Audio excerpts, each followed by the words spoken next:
Hey everybody, hope you all doing well today. I am going to talk to you about QRMI, which is the Global X collared NASDAQ ETF, and NUSI, which is the nationwide NASDAQ 100 collared ETF. Why I think QRMI, which has performed better, but it isn't a buy, and NUSI, who has performed worse, is the buy here. Okay, I know, obviously NUSI got a bad rap because, they tout the downside protection. That is one knock on them that I don't like, right? Is it doesn't specify what downside protection means. Now, if you ask 10 different people, you're going to get 10 different answers of what they think downside protection actually means. So that part of it is vague, but it also is true with QRMI. Now, I wish it would reword it as is in crash protection, not downside protection. Okay, I do wish that. But being an actively managed fund like NUSI is, they really can't put a definition on it, right? Because if they put a definition on it, then it can't really be actively managed, right? If they put a set of rules to it and say, okay, we're going to protect X amount to the downside regardless. That's a rule. That's not active management. So why do I think NUSI is the buy here? And what are people upset about? And what are other people happy about? You see, there's always two sides to the coin, and we're going to look at that here. And if you missed my last video on this, I'll link it here. You can see, the performance of all these collared ETFs, right? But essentially, you have NUSI, right? And you have $100,000 in capital. This goes back to my Global X versus Nationwide video that I just mentioned. And essentially what these vehicles are income ETFs, okay? Now, when you talk about income ETFs, what does that mean? Typically what that means is these are for retirees that are living on the income that these funds generate. Okay, so if we look at NUSI and we look at January and February, what did $100,000 get you? Well, it got you $594 in income in January and $569 in income in February. Pretty steady. Now, if you did the same thing in QRMI, now it did outperform NUSI on a price-to-price basis. But what did that get you? Well, it got you $604 for that same $100,000 of income in January and $359 of income in February. Now, who's mad? Is it the investor, the income investor who got into these thinking that they are, trying to protect their downside? Or is the income investor who's living on this income that this fund is producing more upset? The income investor who's living on their income is extremely happy with NUSI. Okay? The income investor who's invested in QRMI is highly PO'd at the moment, right? Because your income got cut in half. Now, I don't know what happened here. I have a couple of thoughts that, they protected the downside a little bit more with their purchase of their put option, which helped out and helped them outperform NUSI on a price-to-price basis by a couple of percent. But at what cost? You see, the cost of that was almost a 50% drop in income. Now, if you're retired and you're living on your income funds, this could really put a damper on, you paying your bills. Now, it really shouldn't, because no retiree should rely on a month-to-month basis on their investments.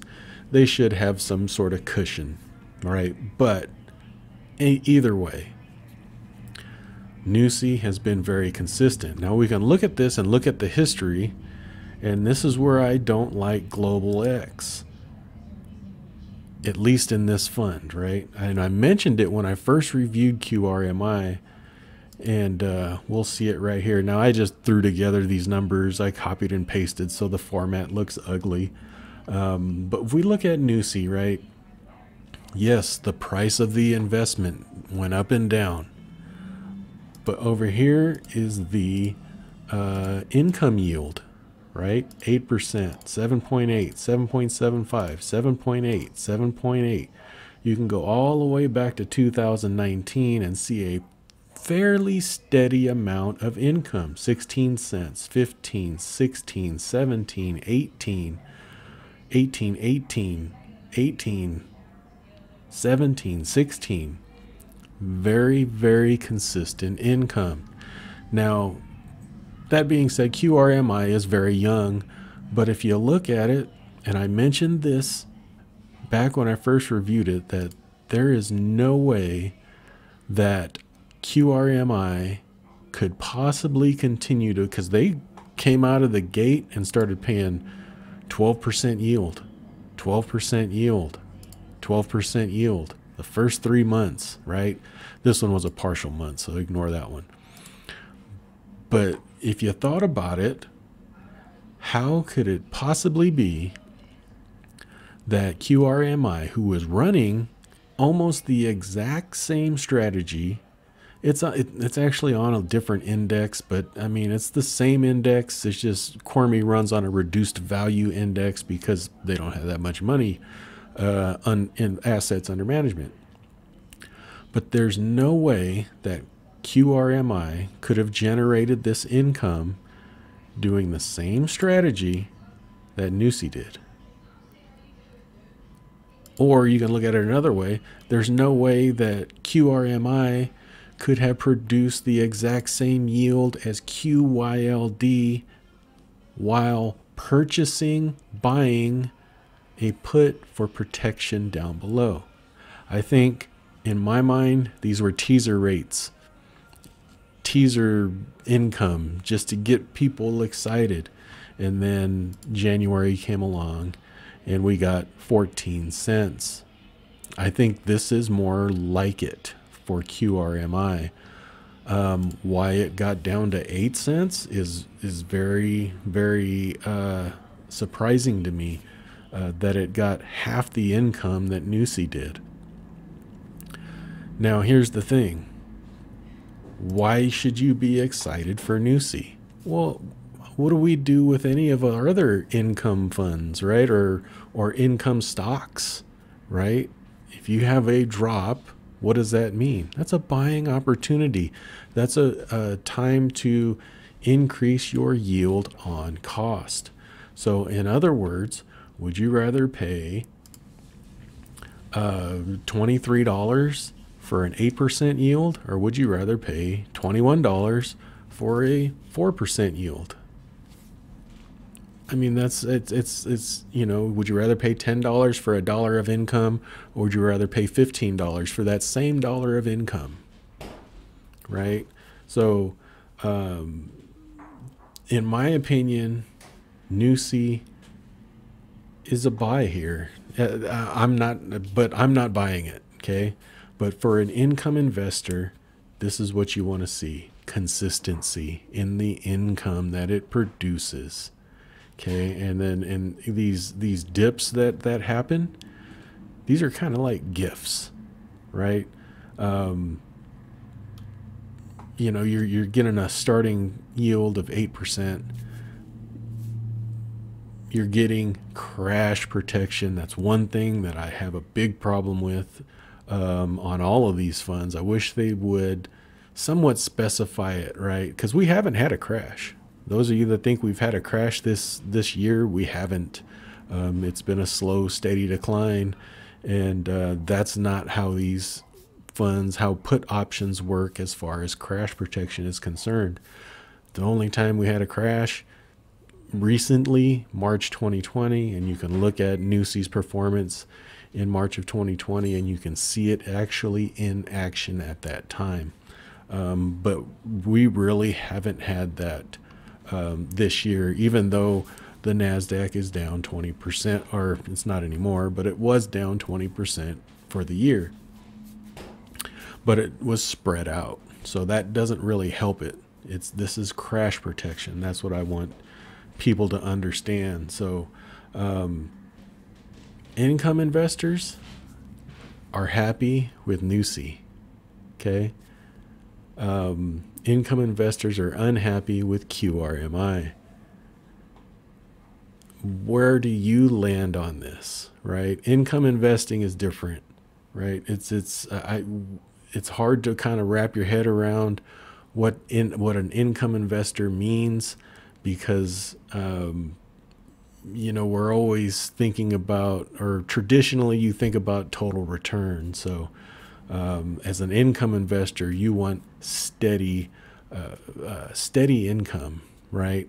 A lot of people get into these and they reinvest the money from these income funds into other investments, and I made a video on that as well, and I'll link that up there. It's quite old, but it shows what I mean. Usually, if you're young, you really have no business buying any of these income funds unless you're just excited about seeing income coming in and you don't care about total return.